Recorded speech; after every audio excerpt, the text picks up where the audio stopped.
Sözlüğücünün ikincisi Doktor Kaysar Mecit. Bunda Kaysar akamni ko'plagan hammamiz taniymiz. Bulutni birisiga Boston qayerda sorsa tushuntiramisak, Kaysar Mecit boya desa hammadan biladi. Kaysar akam bizning vatanda Şinjan Üniversitesida ma'lum bo'lgan. Undan keyin Harvard Universitetiga kelib, bu yerda iqtisod to'g'risida bilim oshirdi. Keyin doktorlik unvoniga erishdi.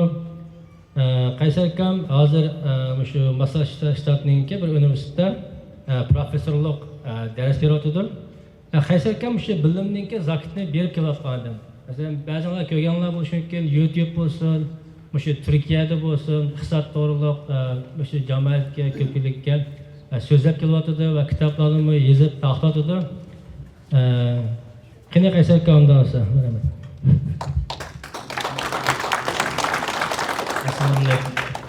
Assalamu alaikum jamoat. Şu taqning o'zida mening xiyolim 90-yillarga o'limcha ketyapti. Nemishqa desam, men ingliz tili o'rgangan vaqtda A Love Story degan narsani xiyonlab qo'yapti. Oshiqlar hikoyasida. Where do I begin my story deb boshlaydi. Hozir men gapni nerdan boshlashim kerak hikoyam. Abduz bilan boshlaydi. Bundan 8-9 yil ilgari Abduz Telefon Yale University ishlab chiqmoqda. Kaysar aka dedi, ha desam pension 403 biga pensiyalik pulga mashina birini qo'ydiga ashvaqti mana qilsam bo'ladimi, ani qilsam bo'ladimi deb. Qaranglar, bu doktor Yale University ishlaydi. Ammo meni azto'li bir narsa uqdi deb mendan maslahat so'radi. Aql emas, maslahat. O'ylaganlarini depagandan keyin yoqqan bo'lsa kerak dediki, bu mushunda bir so'radi, bir so'zlab bersam o'tgan deb. Har ishning vaqti bor degan qarag'anchalik vaqt bilgan o'xshaydi. Xo'sh. Endi men ma'lum yig'inga taklif qilingan vaqtda doktor Mamtimin taklif qilgan vaqtda qaysi temani so'zlayman desam, o'zingni tanlanglar dedi. Men mana temani tanladim. 3 types of entrepreneurship. Ya'ni eglik tiklashning 3 xil tipi, 3 xil turi. Al ko'rganinglar selfpreneurship, entrepreneurship, communepreneurship. Bu so'zlarni inglizchasida Merriam-Webster's Dictionary. Merriam-Webster'ning lug'atini topolmaysizlar, o'zim yasab baxtim. Preneurship degan suffix, keyingi oxirgi so'z qo'shimchasi. Asosiy ma'nosi nima desa, mas'ul bo'lish. Xo'sh. Endi men hikoyani selfpreneurship, uni men uyg'urcha o'zini tiklash deb atadim. Qo'lida bo'lqi odamning qo'liga, ko'ziga nimada hamma narsa nima ko'rindi? Qassobning ko'zigacha qo'lda pichoq bor. Xo'sh. Shunga o'xshash men iqtisod o'qigan odam eglik tiklash deb ko'rinadi mening ko'zimga. Ya'ni bir ma'lum masalani analiz qilgan vaqtda, qaragan vaqtda o'zini tiklash intayin muhim. Unda bo'lsa bu o'zini tiklash men selfpreneurship deganni o'zini tiklash deb atadim. Entrepreneurship deganni eglik tiklash deb atadim. Shalkir bilan kirishtirmanda birlashib ketadi ba'zi mazmunlar. Andan keyin communepreneurship deganni jamoatni tiklash deb atadim. Uni men atadim. O so'z to'g'rimi xatomi inglizchada yoki ChatGPT yoki hech qaysi deb beramaydi. Xo'sh. Endi bu shu tiplarga ko'chishdan burun men bundaq bir sizlarning diqqatinglarni statistikalik faktga nazar og'dirishinglarni talab qilib, tavsiya qilaman. Navbatda Amerikaning umumiy, ya'ni Nopos byurosiningki idorasininki statistikasiga qaragan vaqtda umumiy nopusi 331 million. Bularning ichida 65 yoshdan yuqori odamlarning soni 61 million. 65 yosh odatda demografiya, ya'ni nopusshunoslikda yashaganlar 4 millionga kiradi. Bu yil va kelar yil 4 milliondan ortiq odam yashanadi. O'ttirchi hisob bilan hozir 65 yosh kirgan odamlar o'ttir hisob bilan, ya'ni erlar bo'lsa 18-20 yil, ayollar bo'lsa 21 yil umr ko'rdi degan gap. Endi har odamning hayoti boshqacha bo'ladi. Ba'zilar 100 yosh kirish mumkin, ba'zilar burun ketib qolish mumkin, ammo o'ttircha. Shunga bu bizga shunday bir o'zimiz to'g'risida o'ylanishga ham rag'bat berdi, ham qistaydi. Mening ishim hozir qancha? Yani o'ttiruvchi ömür ko'rsam men qanchalik yashay olishim mumkin?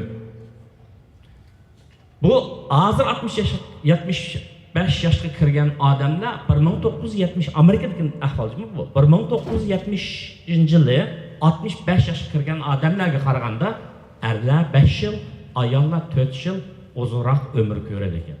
Sabab meditsina texnikasiga yaxshilanish. Asosan men shundan ko'raman, texnik yaxshilanish deb. Xo'sh. Endi men statistik faktlarga nazar solib o'tgandan keyin nazarimizda o'zini tiklash degan ma'no gapga qaytishga tavsiya qilaman. Ya'ni buning aniqligi nima? O'zimizni tiklash deganimizda xuddi biz tijoratni yurgizayotgandek, shirkatni yurgizayotgandek o'zimizning ishlarini planlash, muayyan bir nishonlarni o'tirib qo'yish, shuning yetish uchun qat'iy tirishchilik ko'rsatishimiz kerak. Agar ko'rsatgan tirishchiliklarimiz o qat'iylik to'g'ri yo'lda bo'lsa, o jasorat bo'ladi. Agar o saykassa, o joyillik bo'ladi. Ya'ni xato yo'lda mang'animizni bilib turib qat'iy tursa, o joyillik bo'ladi. Agar mang'an yo'limiz to'g'ri bo'lsa, o yo'lni qat'iy davomlashtirsak, o jasorat bo'ladi. Jasorat bilan ish qilganimiz bo'ladi. Demak, bu yerda biz hammamiz bu dunyoda 4 kunlik mehmon. Aramızda uzun hammalarga Alloh uzun ömür bersin. Ama şu xil reallikni aslan chiqarmasligimiz kerakki, ma dunyodagi vaqtlarimiz bakjiq uzun emas. Shunga nishonlarimiz aniq bo'lsin, qat'iy bo'lganimiz yaxshi. Ham undan sirt yashayotgan jamiyatimizni, davlatimizni, ahvolimizni tushunishimiz kerak. Shaxs sifatida ortiqchilik, kamchiliklarimizni, duch kelayotgan qiyinchiliklarimizni birdan hal qilishning usulini o'ylab topishimiz kerak. Albatta, bu hamma ishlar vaqt ishidir. Vaqt hammadan o'xshash. Alloh taoloninki ulug'ligi, adilligi mishadi vaqt ifodalanadi. Boymi, nomratmi, shaqmi, gadoymi, u vaqt 24 soat. Men bu yerda Nurali Abdulaziz ismli 8760 saat degan kitobni yozgan Uyg'ur yoshning kitobining ma'nosini bir tavsiya qilaman. Vaqt. Ya'ni vaqtni bir kun 24 soat, bunun ichida 7 soatni uxlashga chiqarib olsak, qolgan 17 soatning har bir yarim soatini bir tilla desak, bir kunda har bir aylarda 34 tilla bor degan gap. Bunda bo'lsa biz bu 34 tillani qanday sarf qilishimiz kerak? Kishilarni aqlini sarf qilamiz, kishilarni g'ajab sarf qilamiz, yoki bilim o'rganamiz, yoki qaychi to'g'risi izlanamiz, yoki ibodat qilamiz, yoki yaxshi narsalarni o'ylab tasavvur qilib yashamiz. Bu o'zimizga bog'liq. Ba'zilar ava tillani isrof qilayotganlar nima bo'ldi desa, zarur chekimlik qilgandek ish. Ava tillani vaqtni qadrlab, yaxshi ish uchun o'zini yaxshilash uchun sarf qilgan odamlar, o'chotsa, undan yaxshi foydalangan odamlar. Demak, bizga hammalarga qo'yilgan bir savol nima? Mening ishim qancha? Qachon? Hammalarga nima? Mayli 20 yosh bo'layli, 30 yosh bo'layli, 50 yosh bo'layli, masala bor. Qachon men xizmatdan qolmay yoki pensiyaga chiqaman? Buna nisbatan odamlar har xil o'ylaydi. Yosh odamlar pensiyaga chiqish xuddi o'zini jirahlik deb o'ylaydi. O'ttir yoshda mendaklar cho'tsa, oz qilyotdi, nima ishlarni qilishim kerak deb o'ylaydi. O pensiya yoshiga nisbatan yiqilib qolgan odamlar jasurlik bilan o'zim 70, ammo ko'nglim 40 yosh deb aytganga o'xshash tik o'tirdi. Xo'sh, anondan sirtgina ma'naviy hayotimiz bilan moddiy hayotimizning har qismi. Men shu nuqtani bak bo'lib ketgachga kichiklikda buyuklik degan bir kitobni yozib chiqdim. Ko'pchilik nima qildi? Kanalimda o'qib qo'ydim. Mayli shirkat qurishda bo'lsin, ishni kichik boshlayli, cho'ng ishlarga eslolmayli, cho'ng narsaga eslolmayli. Mayli planimizni tuzishda bo'lsin, kichik ishlarni kichik ijro qilib bo'ladigan planlarni tuzib, shuning yo'lda mang'ayli. Anadan sirtgina jismoniy o'zimizning jismoniy badan sog'lomligimiga diqqat qilishimiz kerak. Uyab-uyabimiz og'risa, sug'urta bo'lgandan keyin Amerikada meditsina texnikasi yuqori. Chunki bu sabab olimi. Hammani Allohdan keldi taqdirda qutulsak bo'lmaydi. Sabab olimi. Shunaqmi? Agar birorimiz og'risa, doktorga berib ko'rinmak lozim. Oldin shaman davolashdan yaxshi. Anadan sirtgani bizning ruhiy dunyosimiz bor. Ruhiy dunyosimizni noyat sog'lom, yaxshi tutmasak bo'lmaydi. Lutfulloh Mutallibning gapi bor, she'r yillarga javob degan. Vaqt aldirango saqlab turmaydi, yo'rg'i yillar vaqtning yomon o'g'risi deydi. Shu gaplarni doim mana yosh katta rahmati, ammo vaqtning qadrini qattiq qilishimiz kerak. Shuni o'zimizni tiklashda bu noyat muhim. Ba'zida zohidlardek tanalik çöksek bo'ladi, ba'zida mutafakkirlardek, faylasuflardek yaxshi o'ylansak bo'ladi. Masalalarni, ishlarni-ku vaqtimizni og'rinish bilan yoki tamal bilan o'tkazsak, isrof qilgan bo'lamiz deb tushunaman. Unda bo'lsa, biz mushu yashayotganlar, mushu jig'in kelganlar bir narsani his qilishimiz kerakki, o'zimizni yaxshilashdan men xil davlatlarga berib ko'rib baxtim. Ma davlat eng yaxshisining biri ekanligini yakunga chiqardim. Nima chiqadi deganda bu yerda tirishchanlik, astoydillik, emgak qadrlangan odamning qimmati va aqlli odamlar, yenilik yaratuvchilar, korxonchilarning qimmatini ko'taradigan mandaq bir jamiyatga. Hayotda bir oddiy bir prinsip, no money no honey. Namrat odamlardan ko'pincha qochadi. Namrat davlatlardan haqqa chiqandi. Namratlikning o'zini men deb qo'yman, bir zulmdir. Zulm tashqi kuchlardan kelmaydi, o'zimiz qiladigan ishni yaxshi qilmaslikdan keladi. Undan so'ng o'zini tiklash uchun mana formulasini men ishla qilib qo'ydim. Bir funksiyalik munosabat g'ijg'incha qildim. Uni matematik qilib olmadim, ammo vaqt hammalarga cheklab, ammo 34 yillarni yaxshi tutsak, tanlashni yaxshi qilsak, sog'lomlik jihatda nishon bekitsak, masalan, semizroq obez, o'roqlayni nishonim bor, kuchayotim. Moddiy jihatda 401k ga to'liq qo'yapmansam, az to'lab, mana Turg'unjon deganga o'xshash, Shakir degan o'xshash paychaklarni olib qo'ysak, happiness, xo'shallik yashaymiz. Bundan aql keladi, aql mana. Mana deydiku o'zdan o'zi happiness deb. Shunaqmi? Garchi ba'zanlar o'pib, modniy aqlliqlar uchun bir do'zax, dotlar uchun shodlik makoni deb atsimi, ammo aql bilan yashash ikki dunyolikda odamni eziz qiladi deyman. Qo'shaman men gapni korxonchilikqa. İyilik tiklashga o'tmayman. Menimcha korxonchilikni yoki iyilik tiklashchilarni kitoblarda har xil aniqlikni berdi, ammo men ularni xatarga tavakkul qiluvchilar deb tushunaman. Ma'lum bir ishni boshlayman degan vaqtda pul ketadi, vaqt ketadi, zehn ketadi, tirishchanlik ketadi. Bularning hammasidan fursatdan narib bor. Opportunity cost deydigan narsa bor. Siz ma'lum bir ishni qilsangiz, zo'r ishni boshqalardan voz kechasiz. Shunga bu korxonchilik qilganlar, korxonchilik iyilik tilaymi deganlar jasur botir odamlar.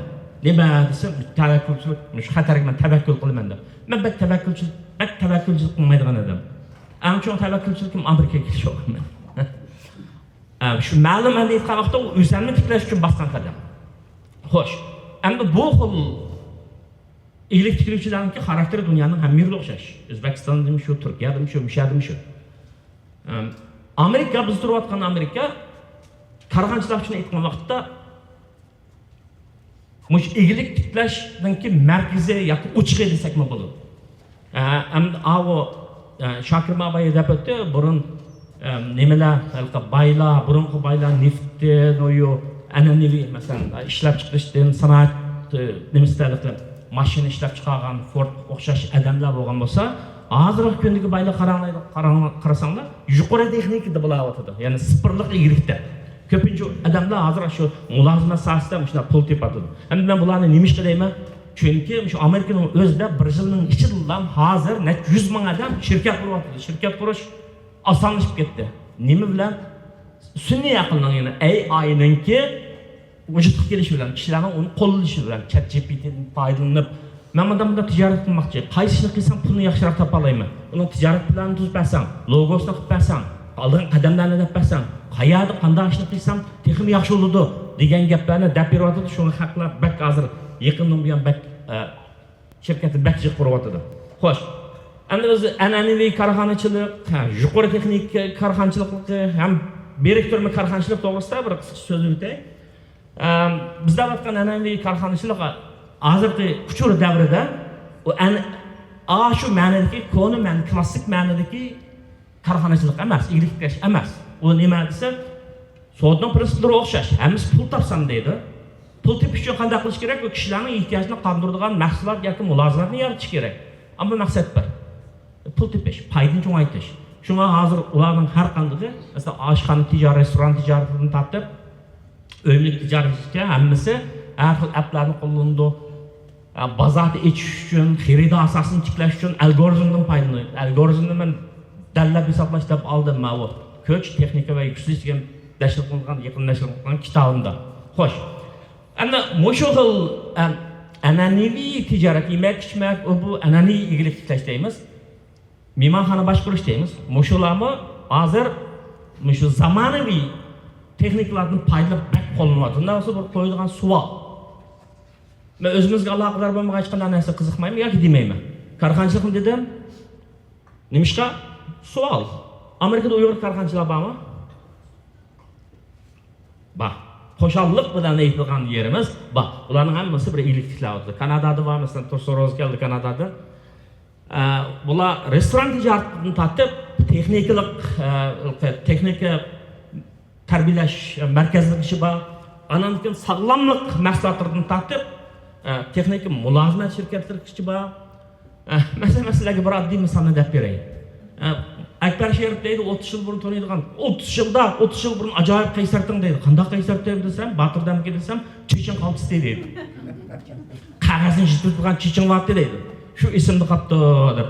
Men dedim, hozirmi bajilma olib ketdi. Ammo hozir bir usulni tepib oldim. Men Turkiyaga chash berib, chash tiktirib kelmayman. Qanday deydi? Marfuning mahsulotlarini olaman dedim. Bu marfu kim desanglar, shu Mariyalarda yashaydigan bir qarindishimiz. Hamshirimiz. Mana bir soruni bor. Men mana tijoratni qilib, organik mahsulotlarni ximiyalik narsalar emas, tabiiy narsalardan mahsulot sopon, har xil narsalarni setib men ko'rib qo'shildim. Men qoldirib qo'ydim. Inglizchaga, men uyg'urchasini o'qib beray tarjima qilib qo'ydim o'zim. Naqadar muqaddas asliga qaytish, tabiat qo'ynidan kuch tepish sirliq. Marfun mahsulotni ishlatmoqdaman, sufati yaxshigan puroq mazalik. Mahsulotlardan puroqlar shundan mazalik. Mahsulotlarning puroqligi shundan mazalik. Chechim bilan chiqib qoldi. Erkin kamga tavsiya. 30 yoshga kirdi. Okay, xo'sh. Anadan sirtina Uyg'ur yemak-ichmaklari, tijorat, san'at, rassomchilik degandek shunday ishlarni o'zimiz qo'llamasa, qo'g'dimasa qilmaydi. Men ele temini nega gapirman desanglar, jamoatni tiklash gapirman, shu vaqtda to'xtalma azroq. Men Dolan Uyg'urni ko'rdinglar. Dolan Uyg'urning qo'rg'achisi bilan o'z kelmabdi. Hamid bilan men paranglashdim. Zanjirsimon tutdi.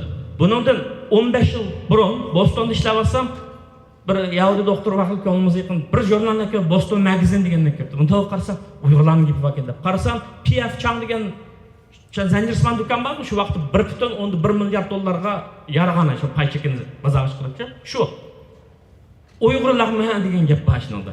Uyg'urlarning lag'minini bozorga sotdi ekan. Boshqalar o'zimiz ishlatmasak, qadrini qilmasak, boshqalar foydali. Shu yemak-ichmakda PF Changni hali o'zingiz qilsizlar. Shu zanjirsimon do'kon ayni vaqtda bir Xitoy ayol bir restoranni to'rt qilib, oxiri ashunda Shakirga o'xshash odamlarni tepib shularga sotgan gap. Shuni ular shunday berib ketgan gap.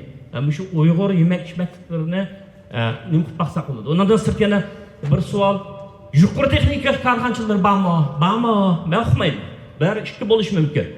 Bank sohasida desa, bank sohasidami bu Uyg'urlar bormi yo'q? Mana men Shakirning tavakkulchi kapital ekanligini endi bildim. Bu Uyg'urlar uchun yaxshi bir fursat. Xo'sh. Endi bani qarasanglar, men bizning Bostondagi bir enimiz boshlagan yuqori texnika bilan mengayotgan ma'sli video. Buni men barachan qo'yib nima deganda PDF ga qiysangiz bo'ldi deganda chiqmaydi ekan mana. Men chiqsanglar vaxshi mana Nurxon shu uchun vaqtim ishib ketdi ekan. Okay.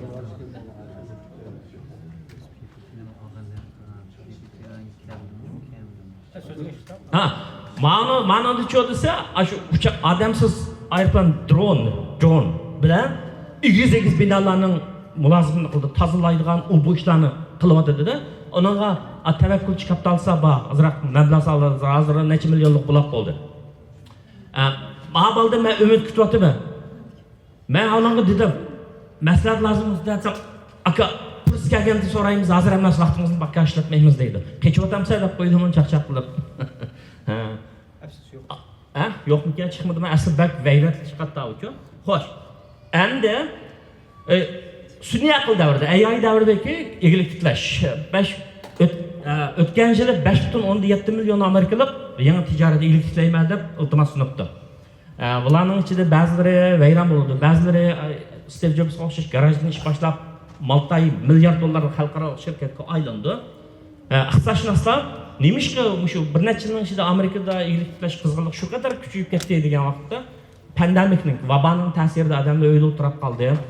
Nurg'un an'anaviy tijorat usullari o'zgarib ketdi, xizmat usullari o'zgarib ketdi. Uning ustiga hukumat nurg'un rag'bat e'lonlantirdigan mana kengaytma pul siyosatini qo'llab ba'zilar tijorat qilishdan pul berdi, ammo ba'zi aldamchilik bo'lib qoldi.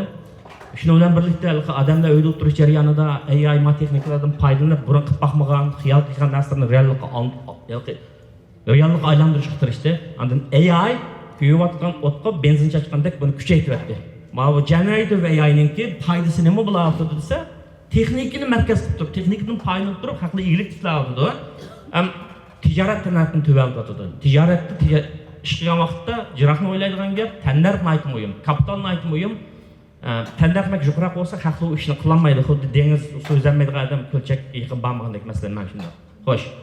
Endi AI tool'lari, mana mashg'ulotlari yoki narsalari nurg'un ishlar ko'pchilikning o'sha texnikadan foydalanib bir ishlarni qilib beqishini tashabbus qilaman. Ondan adam deganda eski intilish bo'ldi shunaqmi? Masalan, men restoran ochganlarga dedim, o'sha texnikalardan foydalaninglar, ba'zi ilovalarni ko'rdim, jiqroq bo'lsin, yangicha bo'lsin deb. Demak, tomoqlarni, lag'manlarni, suiqashtlarni chiqarsa, buni ko'rgancha odamning yegisi bag'is keladi. Xaridorning ishini topadigan gapchi. Xo'sh, endi ba'zilar deydi, Amerikada falonchi andoq oldi, bundoq oldi, iqtisod pul baholab ketdi, andoq bundoq. Anglamagan ishonmaymiz, ammo o'zimiz kuzatamiz. Men dedim, bir necha davlatlarga bordim, ko'rdim deb. Lekin men qaraymanki, Amerikaning iqtisodi dunyoda yanada kuchli. Yanada intayin nurg'un hayotiy kuchga to'lib-toshgan. SpaceX bir necha oyning oldida peyni bozorga soldi. 1 trillion dollar qimmatida shunday ashlar qimmatashna bo'ldi-ku. Ko'ryapsizlar. Ammo AI markazlarning ko'pinchisi mishada, garchi har xil controversy, menda talash tartish bo'lgan bo'lsa-mu, tokning bahsi yo'rtibdi, suvni qis qilyapti, andamda degan bo'lsa-mu, Amerika texnik jihatdagi jahongir degan deymiz, jahongirlikning o'zi zo'ravonlik askar, ammo jahongirlik hamisha salbiy gap emas. Buni yo'qotib qo'ymaydi. Amerikaning asosiy kuchi texnikadan kelgan. Xo'sh, unda bo'lsa, men so'zimni aqlashtirishdan burun bir bag'inishni tepishimiz kerak. O'zini tiklash bilan igilik tiklashdan o'tirishda. Shaxs sifatida biz nima qila olamiz? Lampoxona ocholmaymiz, oshxona ocholmaymiz, yo yuktash shaklini quramiz-a? Qanday qilamiz? Asla kirib yoritadigan mamlakatlarni setib yaxshi. Mana CBA Small Business Administration deganga qarab turinglar. Ba'zi minority business deb asalliq millatlarningki tijoratni qo'llaymiz deb ba'zi narsani qildi, sinab baqsangiz, funding ola olasizlar. Cho'ngroq yaxshiroq ish qilin deganda shokirimizdan izdimisak bo'lmaydi. Endi men gapni nima gapiraman deganda, men gapni jamoatni tiklash gapiraman. Xo'sh, jamoatni qanday tiklaymiz? Jamoat degan muayyan son va sifatni tarkib topgan to'plum. Uning sifati bo'ladi, uning soni bo'ladi. Son miqdor jamoatning asosini tashkil qiladi, bozor tashkil qiladi. Mayada Uyg'urning o'zi ko'proq bo'lgancha bozor va Uyg'ur mahsulotlarini sota oladi ekan. Bizning Bostonda nihoyatga unda qiyg'il bo'lmaydi. Chunki tanlarq bilan foydalanib turishda hisoblaydigan gap odamlar. Ana lekin bu jamoatning sifati-chi desa, ular qaysi iqtisodning qaysi nemisda igilik tiklash ideyasi, korxonachilik ro'yxatimi, egimi, ega emasmi, boshqalarga men qaramayman. Buni aytmayman. Anadan keyin jamoatning yana bir sifati ijtimoiy kapital deydigan narsani aytmayman. Xuddi bir davlatda kapital qismi bo'lsa, uni amrat bo'lgandek, bir davlat, bir jamiyatda, jamoatda ijtimoiy kapital qismi bo'lsa, kamchil bo'lsa, u pachilib ketadi, yo'qolib ketadi. Unda bo'lsa, ijtimoiy kapital asosan nima desa, u kishining xarakteriga fazilat berib taqilgan narsa. Ishonch bo'lish, gapib turish, samimiy bo'lish, bunda tayanqili bo'ladigan bo'lish, ko'ngli yaxshi bo'lish, kishining yomon tarafini ko'rmay, yaxshi tarafini ko'rish. Bunda kamchiligini ko'rmay, uning yaxshi tarafini ko'rish, bir odam yaxshi chiqqan bo'lsa, uni ta'plash, bunaqa nima berish, cho'nglarning gapi bor. O'sar yurtning bolaları bir-birini o'stirar, cho'kar yurtning bolaları bir-birini cho'ktirar deb. Tushunammi? Shu vaqt shu bu gapdan o'tib, hozir barachan qarsam shunda o'tirib ketib, "Ey, hay, Einstein nasıldı?" Bunda ko'tarib turish kerak. Xo'sh. Demak, ishonchni turg'izish nihoyatda muhim. Ishonamsak bo'lmaydi, gumon. Nima ish qilamiz bir-birimizni gumon qilib? Ro'y kasalligimiz gumonxo'rlik, ro'y kasallik boshlaydi, oxirgi o'limiz hayotimizning tugaydi. Hasadxo'rlik bu xil illatlarni jiroq turish kerak. Sharing is caring. Mag'adni bir davlatda Mana ben de YouTube'da pensiya pul to'g'ri so'zlagandan keyin ma'lum bir aylan telefon qilib menga dediki, "Oo, sizlar hamma gapni deb bergansizlar, Uyg'urlar boy bo'lsin deb hamma deydi ekansizlar." deydi. Men dedim, "Sizlar demamsizlar, men deyman, lekin boshqalar menga demagan" deydi. Boshqalarning demasligini boshqalarga aytmanglar, odam o'zining tanlashini o'zi qilish kerak. Tushunammi? Shu narsani uqdim. Jamoatni kuchli qilamiz desak, yaxshi paranglardan yaxshi narsadan foydalanish kerak. Men jamiyatlar iqtisodni qanday tashkillaydigan nuqtada so'zlab beray degandim, uni so'zlamay bo'ldi. Gapimni mishada to'xtatay. O'zimizni tiklash muhim. Har jihatdan, sog'lomlik jihatdan Iskandar Zulqarnaynning gapi bor. Butun dunyoni oldida kasal bo'ldi. Nima foydasi? Ananikin moliya jihatda tamponxon saqlash kerak. Kirimdan chiqim kirimda eshib kelsa bo'lmaydi. Tushunaman? Hatto shuning gibi mi? Qarzasan shaxsdan bankdan aldaydigan gap bor. Tushunaman? Anam mana shu 13 yashig'imlashni o'rgatgan mana shu gaplarni, mana shu narsalarni. Xo'sh. Ananinkin eglik tiklaydiganlar bir-birini qo'llaydi. Marfuning maslahatini deyilganlar bu o'z-o'zini qo'llash, muhabbat, hurmat, o'zini so'yish, o'zlikni so'yish mida kichik amaliy harakatlardan chiqadi. Bu kichiklikni buyuklik deganimiz shu. Anakin adabiyot san'atchilarimizni qo'llaydi, bosh tijorat qilib qilaydi. Men dunyoning qayerga borsam eng avval izlaydigan Uyg'urashqansiz tamoqiyman. Kichik jihatdan bo'lsin, qo'llash bo'lsin deb. Andan jamoatni o'zaro qo'llaydi. Mana shunday olimlarimizni, ziyolilarimizni qo'llaydi. Korxonchilar bilan injenerlar agar erkin Amerika tug'ilib qolgan bo'lsa, odam trillionerlar bizga mel o'tmaydi bizning oldimizda. Radio yasab ekanmizmi, radio? Burun. Iddini mahsulotga aylantirishni aytmayman. Buning uchun Shakir Shamsiy o'xshashida talantli odamlar, xizmat tajribasi bor odamlarni tepish kerak. Izimsak topolmaymiz. Rahmat sizlarga.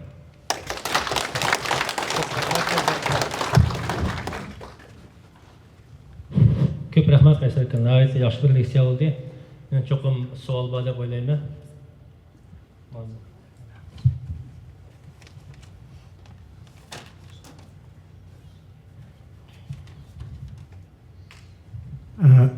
Nihoyatda yaxshi lecture bo'ldi. Bu bugungi shu so'rindagi yaxshi muhim bo'lgan bir tema deb qarayman.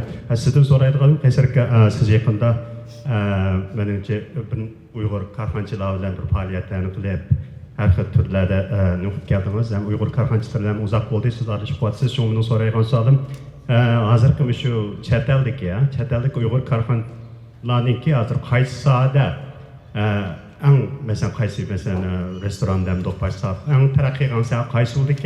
Birinchi savol. Ikkinchi savol, hozir shu Uyg'ur korxonchilari duch kelayotgan eng chong masala qaysi masala va hozir Uyg'ur korxonchining ortiqchiligi boshqa korxonalarga nisbatan ortiqchiligi qaysi bakrab ifodalangan? Shu savol. Rahmat. To'g'ri, men Uyg'ur korxonchilari bilan 10 yildan buyon aloqa qilib keldim. Avval masalalarni ko'rishdan burun o'zimizning ahvoliga qaraydi, men qaraydi, Amerikaning o'ziga.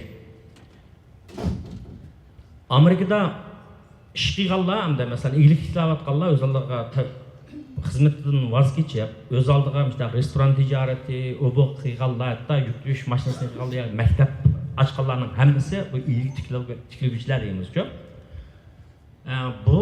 Bularda hamda mushularning ichida qaysiniki prosti yaxshiroq bo'ladi deb desangiz, men yana yemak-ichmak sohasini yaxshiroq deb qarayman. Turkiyaga bordim.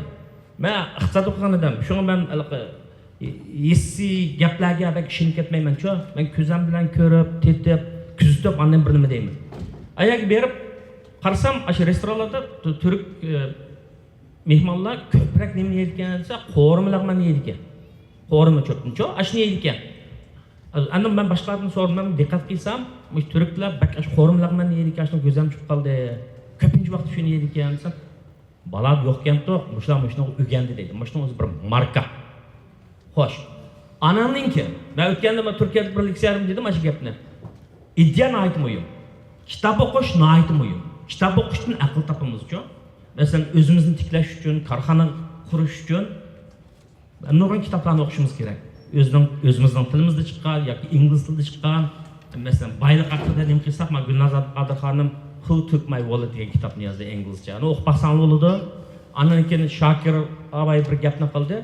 Bu ishni kichik boshlanadi. Korxona boshlashda, nima iyilik tiklashda Air Price degan bir aylan bor. O'zimiz venture capital, tavakkal capital, korxona qurgan edim bu. Aşağıdan Lean Startup deydiğen kitabı var. Yenik kişini yenik başlaştı. Ben kadallarımı sözlep koydum. Şuna, şu restoran sahasında ben ümit varra qarayım. Eğer başlayalsa zincirsiman boldu emas mı? Marklaştırıp, Panda Express hatta nime degen yo'xshash. Tıstamahalla o'xshash-ku, Tıstamahalla o'xshash, McDonald's degan o'xshash.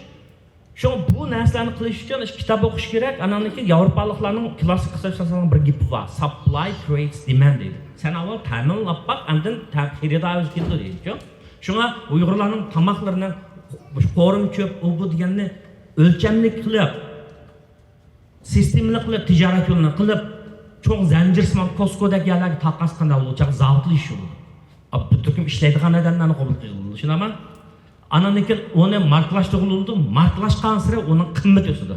Ben bu sayede aldı bilen özümüz Uygurların çoğunlarının gibi var, at tapkıcı iş etmen deydiğen gibi var. Kılalaydıqımız demekse biz yukarı tekniklik narsani qilib bulanmağandan keyin, Turg'unjalda yaqin kelmagandan keyin bizga mana e'lonlama chep e'lonla deb korxona quraylik demagandan keyin hozir qilalaydiqimiz demekse yemek içmek sahasi. Buni qilish kerak. Andan dunyoning yuzlanishini, jamiyatning yuzlanishini bilishimiz kerak. AI'dan paylaşını bilishimiz kerak. Bu qaysini yaxshiroq, qaysi sohaga yaxshiroq qaraysiz degan tanlovi. Ana ikkinchisi bor. Ikkinchisi nima desa, Uyg'ur milliy tibabida Uyg'urlar rasmiy ish qiladi-ku, rasmiy, samimiy ish qiladi. Men uni tushunmayman. Yemek içmek sahasida pokizlashildi, halallashildi degan o'sha. Andakin mahsulotlarni, masalan, Marfonning ishlatgan mahsulotim shunda xushpuroqliq. Men o'zim dedim, ajab dars o'tgan vaqtda men dedim, deb o'tdim, Marfonning mahsulotlari yaxshi ekansa, onun kuch ketadi ma'lum. Uni tabiiy ishlaymiz, ma'naviy ishlaymiz, uni ishlaymiz deb bir qism ajoyib g'aroyib qismlarni debdi, men anglab qoldim. Chunki ajoyib g'aroyib qismlarning jalb qilish kuchi bo'ladi-ku, anglab baxmagan odamlar yengillik intildi.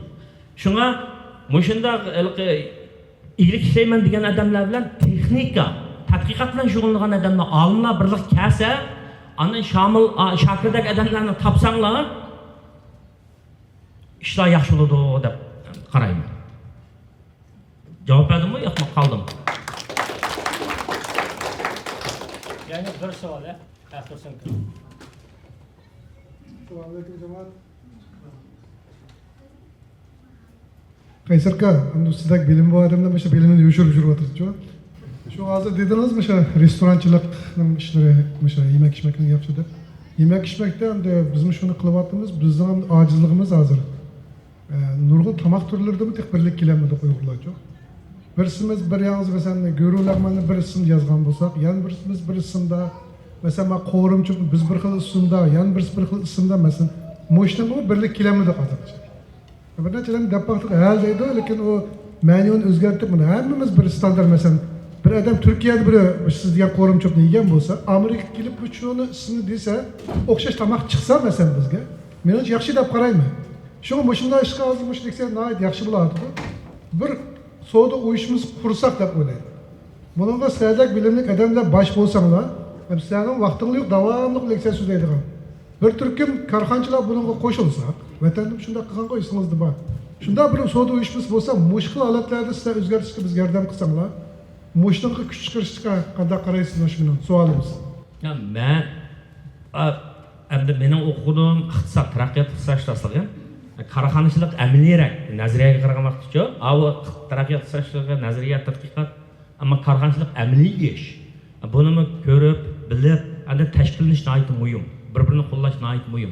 Abay deb o'tdim-ku, elimizning savoliga javob bergan vaqtda, sistemlashtirib, o'lchamlashtirib ish qilsak, qiymati oshadi.